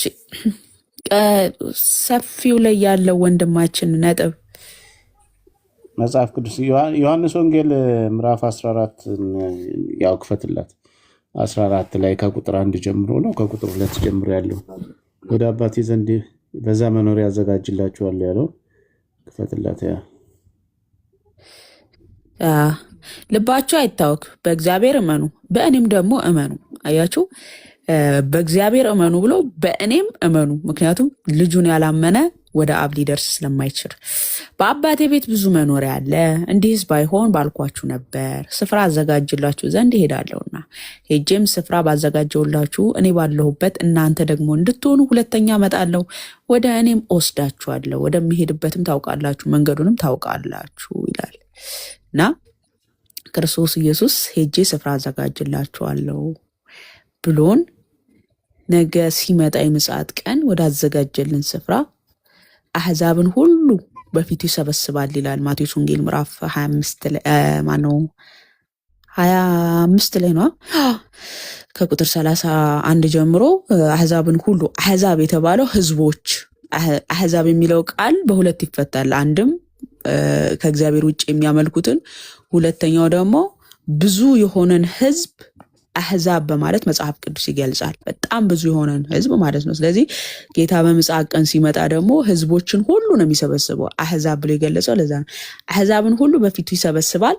ከዛስ እረኛውን ማነው በጎቹን ከፍየሎች ይለያል። በጎቹ ማናቸው? የእርሱ ተከታዮች። እኔ በጎች እረኛ ነኝ ብሎ እንደተናገረው ማለት ነው። ስለዚህ እነዛን በጎቹን ከፍየሎቹ ለይቶ በሱ ያልሆኑትን በክርስትናው መንገድ ያልተከተሉትን ሲቃወሙት የነበሩትን አምላክ አይደለም ኢየሱስ እንዲህ ነው ሲሉት የነበሩትን እነሱ ከፍየሎቹ ወገን ይሆናሉ። የራሱ በጎች የሆኑትን ደግሞ አዘጋጅላቸዋለሁ ወዳለው ስፍራ ይወስዳቸዋል። እነዛ ደግሞ ወደ እቶን እሳት ይጥላቸዋል። ማቴዎስ ወንጌል ምዕራፍ 25 ላይ እንዳብራራውና ይሄ ነው። ቀጥሉ።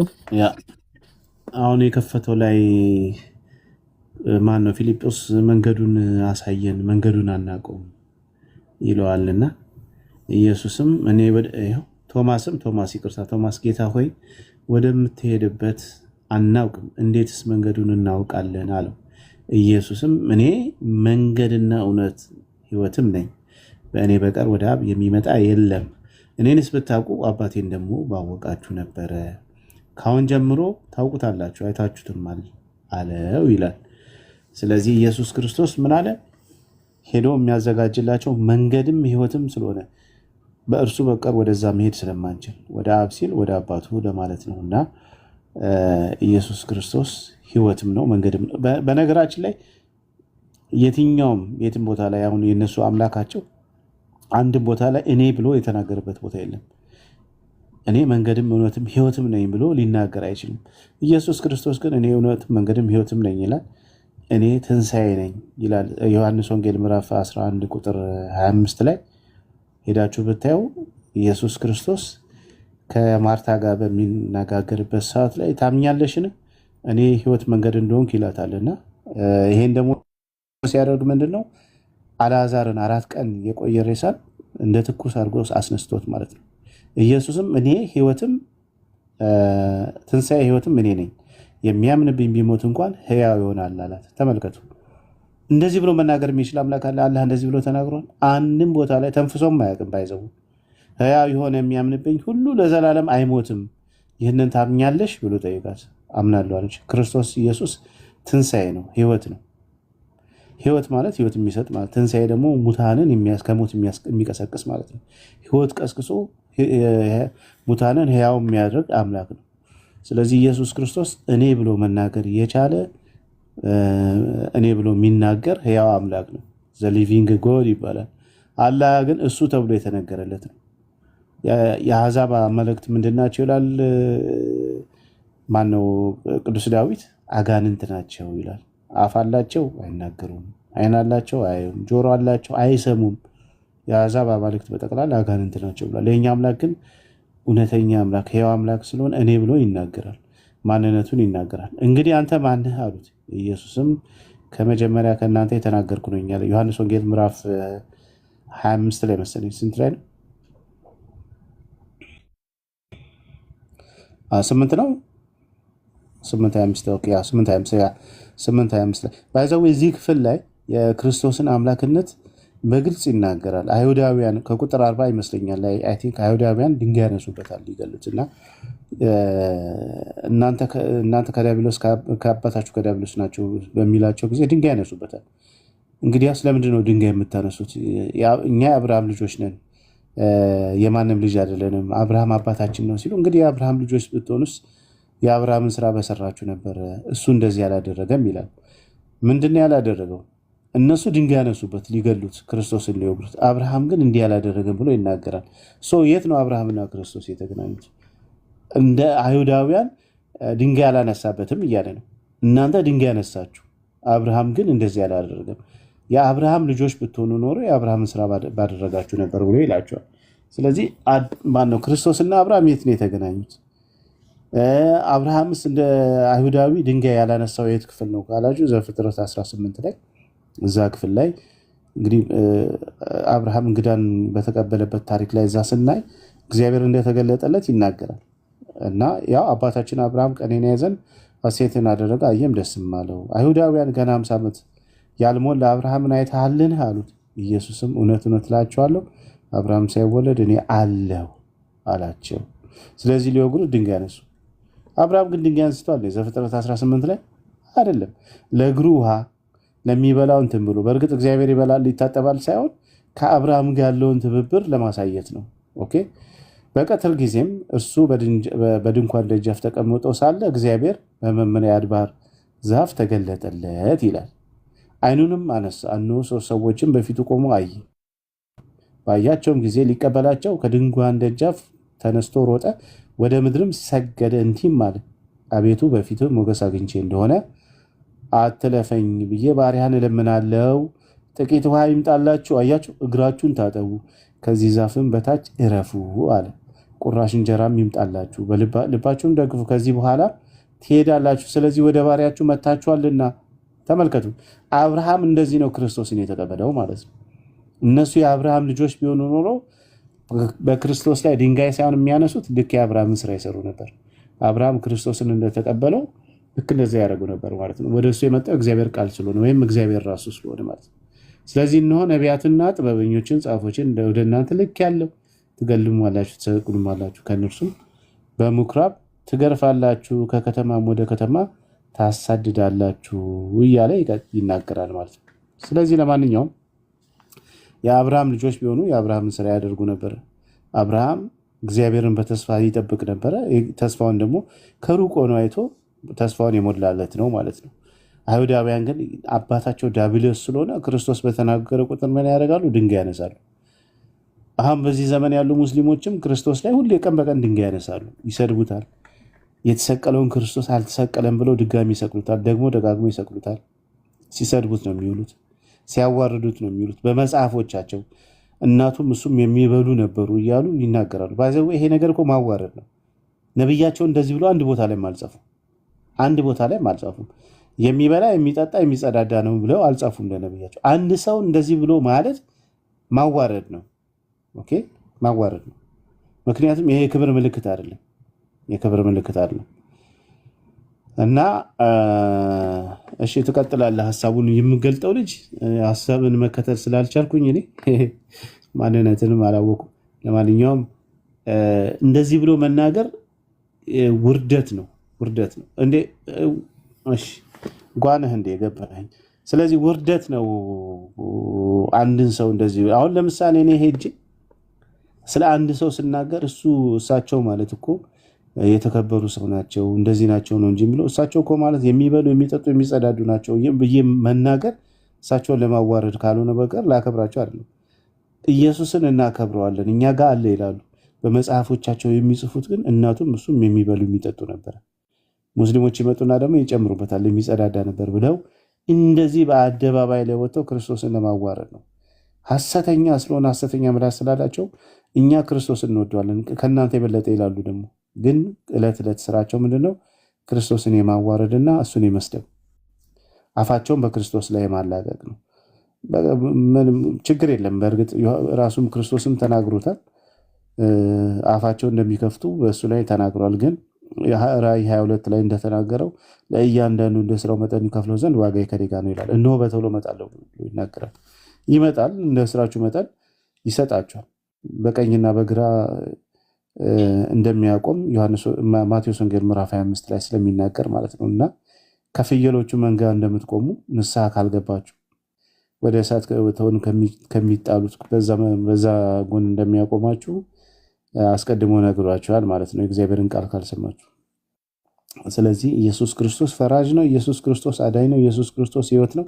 ኢየሱስ ክርስቶስ የዘላለም አምላክ ነው። ሁሉ የተገኘው ሁሉ የተፈጠረ በእርሱ ነው። ዛሬ ይህን ቃል ባሰሙ ነገ ይሄ ቃል ይፈርድባቸዋል። ክርስቶስ እንደተናገረው የሚፈርድባቸው እናንተም ሙሴ የምትሉ ሳይሆን ቃሌ ነው ብሎ ተናግሯል። ስለዚህ የክርስቶስ ቃል ይፈርድባቸዋል። እኛ የምንናገረው የራሳችንን ቃል አይደለም፣ የክርስቶስን ቃል ነው። ይህ ቃል ዛሬም ይጣራል። ይህ ቃል ዛሬ ባሰሙ ምንድነው አመፀኛ ብትሆኑ የከንፈራችሁን ፍሬ ወይም የስራችሁን ፍሬ ደግሞ ትበላላችሁ ማለት ነው። እሺ ቀጥል። ጓ መሰልከኝ የምትከፍተውና ሐሳብን ለከተል ስላልቻልኩ አንተ ግለጸው።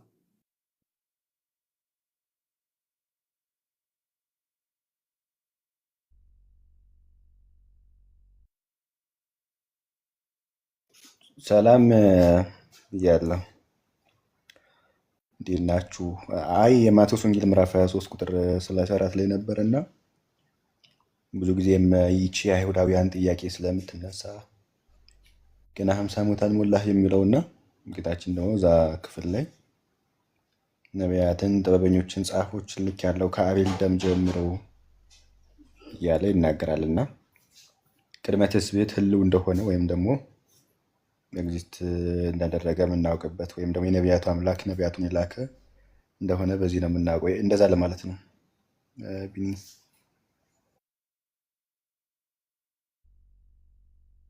እሺ በጣም አሪፍ ቃል። እሺ በጣም አሪፍ ቃል። አላስተውሎ አልደርስበትም፣ ግን አትሊስት ብልጭ እንድትልልኝ ቅዱሳን አምላክ ራሱን ባዶ አደረገ። ፊልጵስዩስ ምዕራፍ 2 ትናንትና እያጠናን ነበር፣ አብረን አይተነዋል። ከአብ ጋር የተተካከለው እሱ እኩል የሆነው እርሱ ራሱን ባዶ አደረገ። በምስሉም እንደ ሰው ተገኝቶ ራሱን አዋረደ። በምስሉም እንደ ሰው ተገኝቶ ራሱን አዋረደ። ለምን? ለአንቺ ፊልም ሊሰራ መስሎሽ ነው ራሱን ባዶ ያደረገው?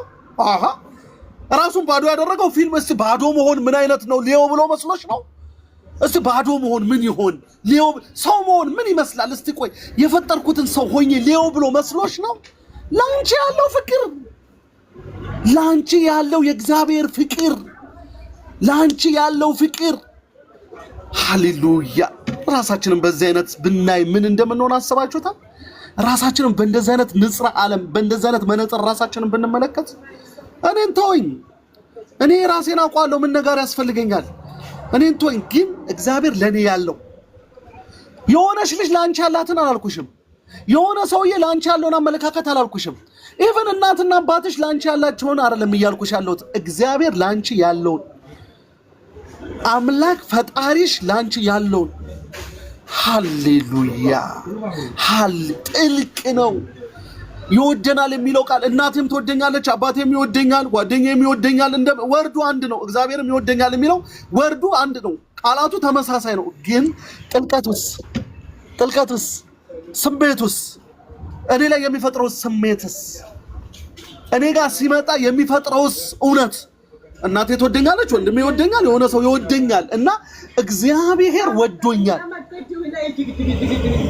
የኢየሱስ ክርስቶስ አምላክና አባት ይወደኛል የሚለው አንቺ ጋር የሚፈጥረው ስሜት ምን ይሆን? አይ ዶንት ኖ። እንዲህ ባለ መውደድ ግን ተወዳቸዋል። እነማንን ወደደ ስንል ቅድም ያላቸውን ሰዎች ወደደ። ቅድም ያላቸውን ሰዎች የእግዚአብሔር ፍቅር ለእንደነዚህ ያሉት ተገልጦ ለእንደነዚህ አይነቶቹ ታይቷል። የኃጢአተኞች ወዳጅ በመባል የእግዚአብሔር ፍቅር ተገልጧል። የኃጢአተኞች ወዳጅ ለነሱ በማሳየት ተገልጧል። ልክ እንደዛች ዮሐንስ ወንጌል ምዕራፍ 8 ላይ እንዳለችው ስታመነዘር ተገኝታለህ፣ በድንጋይ እንድትወገር ለተፈረደባት ሰውዬ ፍቅሩን በማሳየት እንደገለጠው እኔ የዓለም ብርሃን ነኝ። ሄሎ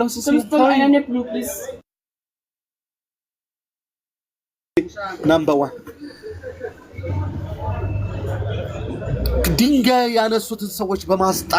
ድንጋይ ያነሱትን ሰዎች በማስጣል የክርስቶስ ፍቅር እንደተገለጠ እኔ የዓለም ብርሃን ነኝ፣ የሚከተለኝ ደግሞ የህይወት ብርሃን ይሆንለታል።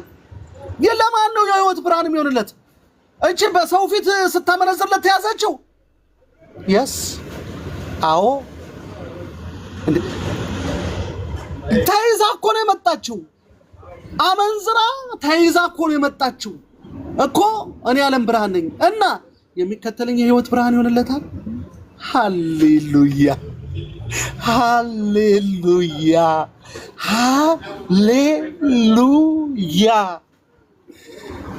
የታወቀ እኮ ነው። በሰፈሩ ሁሉ እኮ የታወቀ እኮ ነው። እንዲና እንደዚህ እኮ ነው፣ እንደዛና እንደዚህ እኮ ነው። የሚከተለኝ የህይወት ብርሃን ይሆንለታል።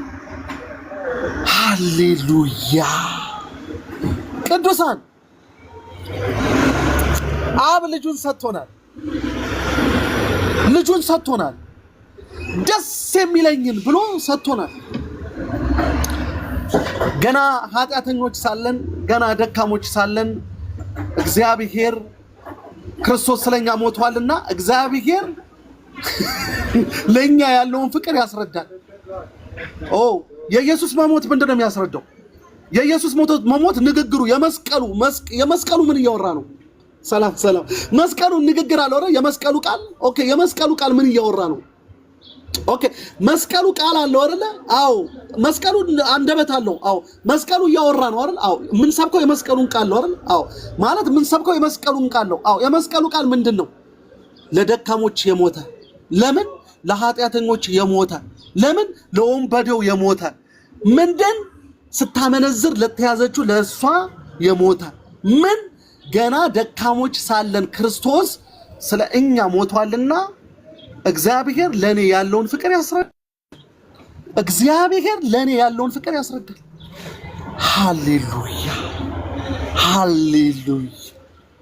ሃሌሉያ። ዮሐንስ ወንጌል ምዕራፍ 17 በጣም የሚጠቀልልኝ ሐሳቤን ጥቅልል የሚያደርግልኝ ሐሳቤን ጥቅልል አድርጎ የሚወስድልኝ ክርስቶስ ኢየሱስ አንድ ነገር ተናገረ። ያው የሊቀ ካህናት ጸሎት በመባል ይታወቃል። ያ ክፍል የሊቀ ካህናቱ ጸሎት በመባል የሚታወቅ ክፍል እዛ ክፍል ላይ አይ ቲንክ ቁጥር 8 ወር ቁጥር 11 አካባቢ ላይ ኢየሱስ ምን ብሎ ይጸልያል? እኔን ይላል። እንግዲህ በደንብ አሁን ኢየሱስን እያሰባችሁ በመጀመሪያ ቀድም አውርተናል። እግዚአብሔር አብ የምወደው በእርሱ ደስ የሚለኝ ያለውን ኢየሱስ አስቡ። ማለት አብ የምወደው በእርሱ ደስ የሚለኝ የሚለውን ኢየሱስን አስቡ። ዝም ብላችሁ አስቡና ከዛ ኢየሱስ ደግሞ ምን ይላል? ኢየሱስ ደግሞ ሲጸልይ ምን ይላል? እኔን በወደድክበት እንግዲህ አብ የምወደው ብሎታል። እኔን በወደድክበት መጠን እነርሱን እንደወደድካቸው ዓለም ያውቅ ዘንድ እወዳለሁ። አሁን አንቺ እንድታውቂ አይደለም የተፈለገው። ዓለም ግን ክርስቶስን በወደደበት መጠን አንቺን እንደወደደሽ ዓለም እንዲያውቅ ኢየሱስ ይፈልጋል። አይገርምሽም? ኢየሱስ አንድ ፍላጎት አለችው። ምን አይነት ፍላጎት ናት ያንተ ኢየሱስ? ያንተ ፍላጎት ምን አይነት ናት? ጌታ ሆይ ያንተ ፍላጎት ምንድናት? አባቴ እኔም በወደደበት መጠን አንቺን እንደወደደሽ ዓለም እንዲያውቅ።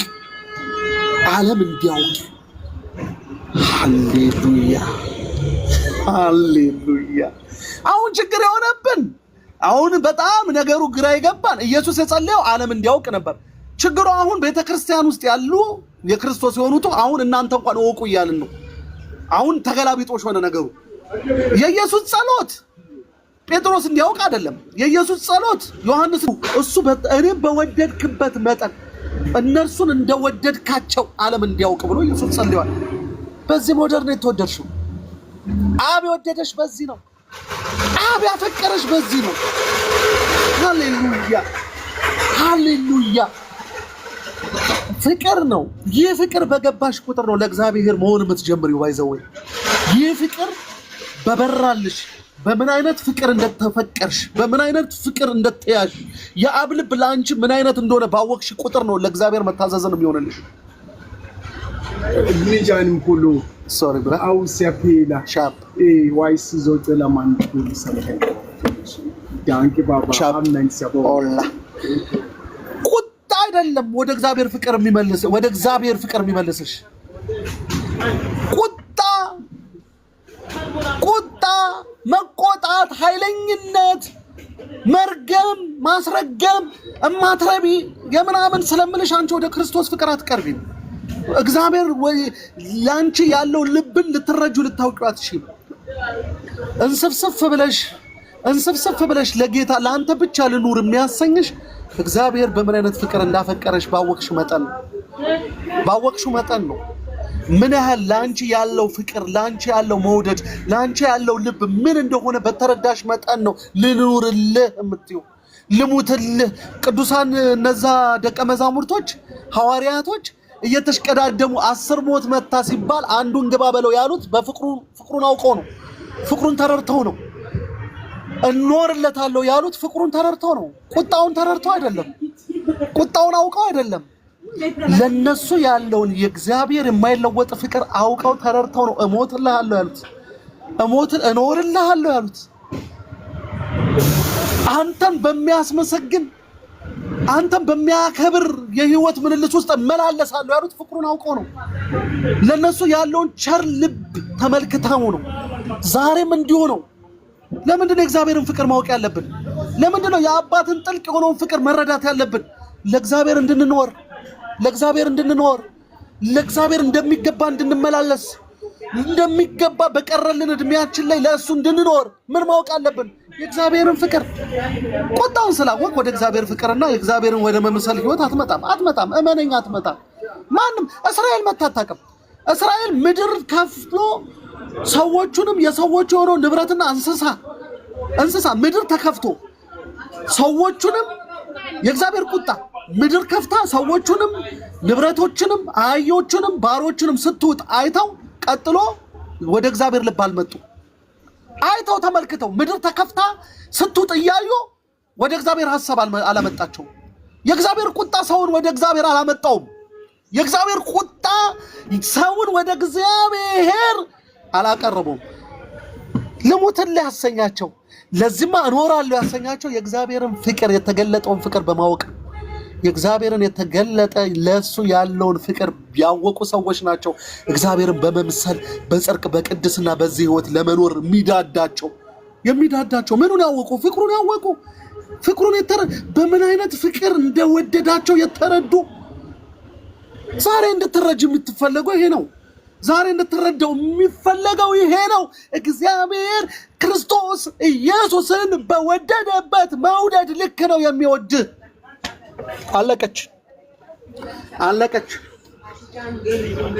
ሚካኤልን በወደደበት መውደድ ልክ አይደለም የወደደክ። በነገራችን ላይ ጳውሎስን በወደደበት ልክ አይደለም አንተን የወደደሽ። እሺ ዮሐንስን በወደደበት ማለት እነሱን ሌላ ወዶ አንተን ደግሞ በሌላ መውደድ አይደለም። ጳውሎስንም ዮሐንስንም አንተንም እኔንም ክርስቶስን በወደደበት መውደድ ልክ ነው የወደደን። ወይ እቺ ነገር ምግብ ሆና ጎርሰና ተረፍ ብንል የሆነ በሆነ ስሪንጅ ተሰጥቷል ነው አውቀናት ተረፍ ብንል ጥልቅ የሆነው የአባት ፍቅር ለአንተ ነው ለአንቺ ነው። ከፍጥረት ሁሉ ያደላ የእግዚአብሔር ፍቅር ለአንተ ነው። ከፈጠረው ፍጥረት ሁሉ ያደላ የላቀ ፍቅር ለአንተ ነው ያለው። ለአንተ ነው ያለው። ከፈጠረው ፍጥረት ሁሉ